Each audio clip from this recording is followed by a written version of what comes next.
Good morning, good afternoon, and good evening. This is Halo Mail. Okay, now I am involved. Even though I'm not an atheist, I'm agnostic theist. But I'm responding to Crazy Pills, who is responding to CardinalVirtues, who is responding to Bionic Dance, who is responding to Peach, and Peach was responding to Bionic Dance's other video. Okay, anyway, I'm involved now. Yeah. Okay. You atheists claim that this is the one life you get to live. Well, you guys certainly don't fight like it. The atheists claim this is the only life you get to live. Ask them, how do you know? And they will reply, because no one has come back from the dead yet. Ask them, how do you know? They will reply, because after someone's brain dies, that's the end of life. Ask them, how do you know? Because the governmental scientists say so. Ask them, how do you know? Shut up! That's the kind of reply I get when I pressure them under these questions. There are a few problems with this one life to live argument. Problem number one, they did not explore the rest of life in the universe or multiverse and all the galaxies and stars and all that. They didn't explore all of it. Number two, there could be further laws in the universe that probably prevents people from coming back to their old bodies. And number three, you're relying on governmental scientists to come to conclusions that this is the only life you get to live. The government has never been honest with us. They've never been totally straightforward with us. Yeah, you might call me a cuckoo saying, oh, you believe in aliens and all, but I have evidentially support to believe in extraterrestrial life. The Kepler Space Telescope, go look it up, please. They found 1,200 planets. 50 of them are in the Goldilocks zone where water and life could be on. That's my evidence that supports my claim. The claim of extraterrestrial life in the universe other than humans. That's the claim I'm supporting. And potentially those who are of extraterrestrial life are probably a million times more advanced than us, and they have found the ways to integrate spirituality into the real life. I don't know, because I've been studying on the Palladians and the Galactic Federation of Light, and I know they're all a bunch of claims, and you can say whatever you want to say about me, saying that I'm crazy and whatever, but I have no reason to believe any of the governmental or any of the religious. In fact, that's what this video was about. I was going to measure the good and the bad about the Abrahamic Faiths. In fact, let's get to that point now. I am against the view that Crazy Pills and CardinalVirtues have taken when it comes to, the Abrahamic Faiths and all that, we should whatever, let people practice them and all this stuff. No, I am against that. And here's why. Okay, the good that the Abrahamic Faiths have done for human race, and the only one I could find so far was, those who believe in the Abrahamic Faiths give more to charitable places than any of the non-believers. That's the only argument and only good thing they can ever say. The only thing. Alright, now moving on to the nitty-gritty, the bad. What have the Abrahamic Faiths have done to this world? Number one, promotes bullying. Number two, they threaten us with an afterlife, annihilation, or eternal torture, such as the lake of fire and the doom of burning. However, they cannot prove that the lake of fire and doom of burning were original ideas that were not stolen from Egypt.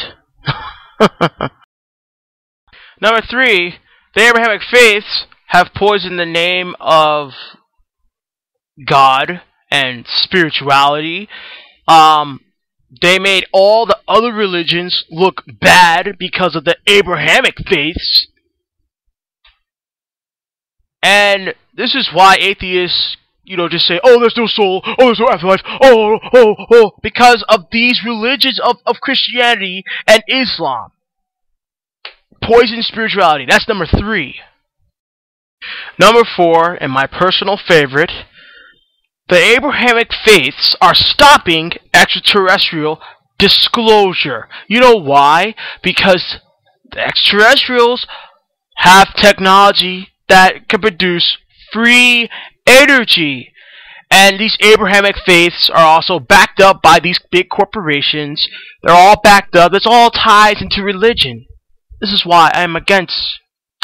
That's point number 4. Stopping extraterrestrial disclosure. Point number 5. They demonize the extraterrestrials, saying, they're demons! They're fallen angels! Oh, they'll let us deceive you! They're trying to deceive you away from Jesus! Oh, they're trying to deceive you away from Allah and Muhammad! Do not believe them! Oh! That's exactly what it is! That's what it is! They demonize them. It's all fear-mongering. Most of the alien movies are all about what? Aliens, what? Taking over Earth. And that's not even true. How do you know the aliens didn't create Earth? How do you know? How do you know? And that's another theory I like to present. Yeah. How do you know they didn't create this place? Why do they keep visiting this place? Hey. I don't know. You can say, oh, that's argument for ignorance. Yeah, but it's a possibility. It's better than the God thing. Oh, my Yahweh Jehovah created all this stuff. Oh, my Allah created all this stuff. Oh yeah. That's better. The extraterrestrial thing, planning a life here, is more plausible than the supreme God created. Well, I mean, it's ridiculous.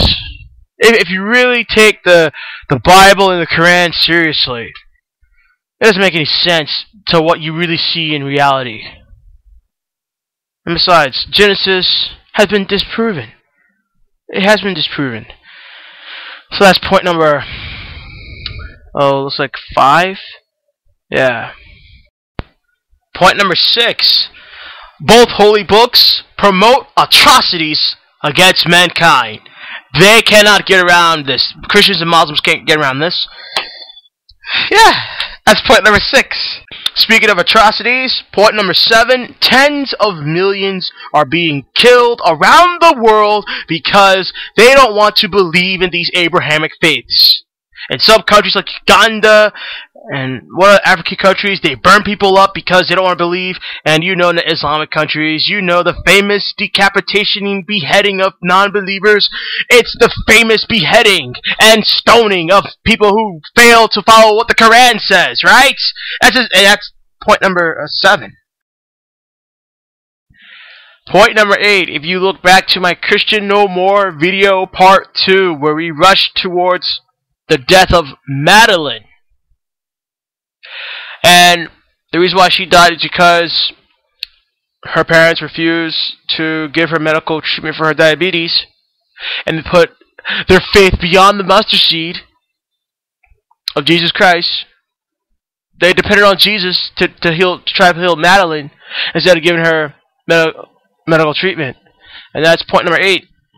They allowed their children to die instead of getting the medical treatment that they need. Point number 9 is they stop people from getting married who they want to marry. For instance, if your race is different, like in the Islamic countries, and you try to marry someone outside your race, they'll take you outside and stone you to death. Oh yes, remember that girl that killed her in the street? Yeah, remember that?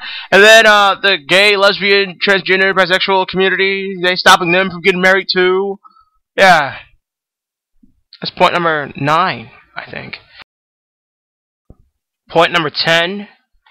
The Abrahamic Faiths, genital mutilation.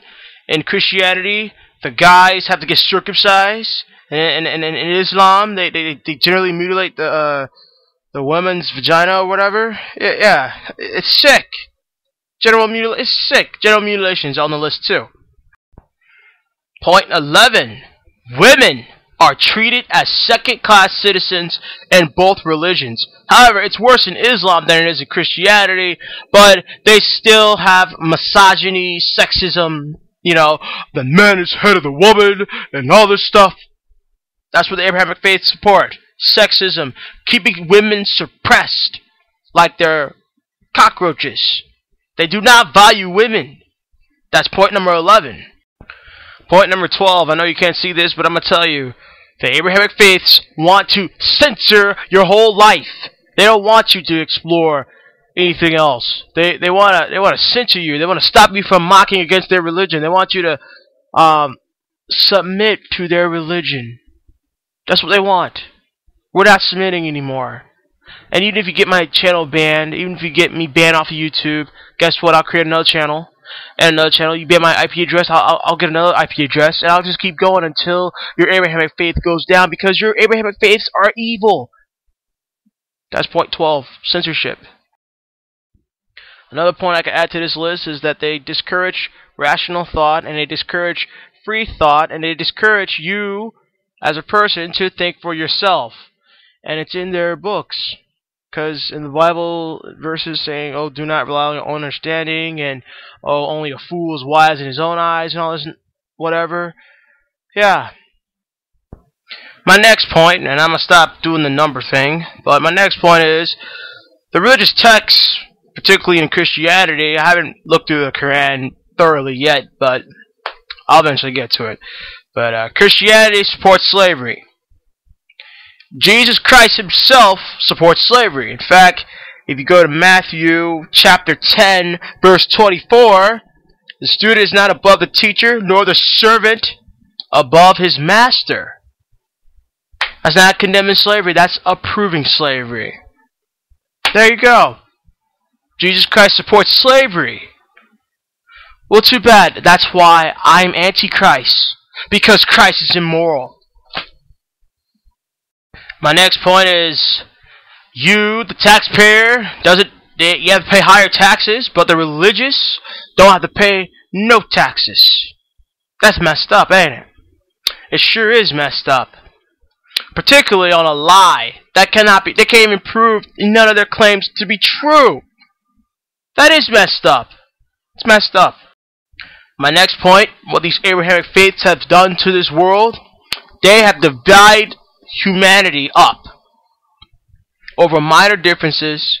This is why we have wars and all this other stuff. This is why. It's because of them. And finally, well, to my list, of course, majority of the Abrahamic defenders, Abrahamic faith defenders, all their arguments are fallacies, or fallacious arguments that violate logic. They cannot defend their beliefs without violating logic. It's a fact. Not once they have argued to defend their beliefs without violating logic and without giving evidentially support. Not once. And as I said at the beginning of this video to these atheists that I was responding to, how can anyone live their life to the fullest if we have these Abrahamic faiths in people's way? You cannot live life to the fullest. If this is truly the one life you get to live, why aren't you working to get rid of these Abrahamic faiths? It seems to me that the claim of, oh, it's the only life you get to live, I guess that's not true until you start fighting like it's true. Hey, that's what I have to say. The bad outweighs the good when weighing the Abrahamic faiths of Christianity and Islam. They gotta get wiped away forever. They gotta go away. They gotta be banned, eliminated, gone forever. This is why Earth life sucks. This is why. Those two Abrahamic faiths. For real. The conclusion of this video is this. I disagree with Cardinal Views and Crazy Pill's views on you gotta allow people to continue to practice these Abrahamic faiths. I don't see how we can have a peaceful world where we still have these Abrahamic faiths. I can't see how that will balance out. I don't see it balancing out. In fact, I see it getting worse. In fact, I see humanity's extinction unless we rid ourselves of these lies. These are lies. They're not true. They claim they were true, and they claim they were good, but they have been proven to be evil beyond any rational doubt. As I said, I don't support everything atheists say, but some views, like what Bionic Dance was saying, getting rid of these Abrahamic faiths, yeah, the world would be way better. It won't be a utopia. It won't be, but it'd be better. You'd be more informed. You'd be more educated. Your life would be less fearful. Yeah. And Peach in her video said so too, about wiping their Abrahamic faiths. They gotta leave. They gotta go. You cannot have a world where these religions stay and you're expected to have peace. You're not gonna get peace with those two religions. You will not get equal rights with those two religions because those two religions continue to suppress our female friends. They constantly suppress them. They constantly butcher people, constantly killing people, giving people fear and the love me or die thing. And all that. I haven't even gotten to that yet. I'll get to that some other time. But still, these religions gotta go. They have caused slavery, racism, and I could go on and on and on and on. They are not good for us. We must extinguish ourselves from them. They are no good. We should be banning them. We should be outlawing them. Seriously. And replace them with something else. I don't know what that something else is. But they gotta go. They must go. There's nothing good about the Bible. And definitely, there's nothing good about the Quran. In fact, they're both equally evil. Except the Muslims actually, that's what I can say about Muslims, they actually follow their book to the letter, unlike Christians. That's the only good thing to say about him. But still, it's still evil. It's destructive and destruction to humanity. It has to go. I'm sorry. That's what it is. And, you might not like it, but that's reality. If your God was good, He will not be having majority of these commandments in these books that are so repulsive and absurd. Anyway, back to the one life to live. Hey atheists, you gotta start acting like it is your one life to live. You gotta start acting like it, because you don't act like it. You don't act like this is your only life you get to live. If this was the one life you get to live, you would be purging these religions away from society. You'd be purging them. The elimination. No, not further separation of church and state. No, the elimination of the Abrahamic faiths. That's it. I hope you enjoy your morning, your afternoon, and your evening. Later.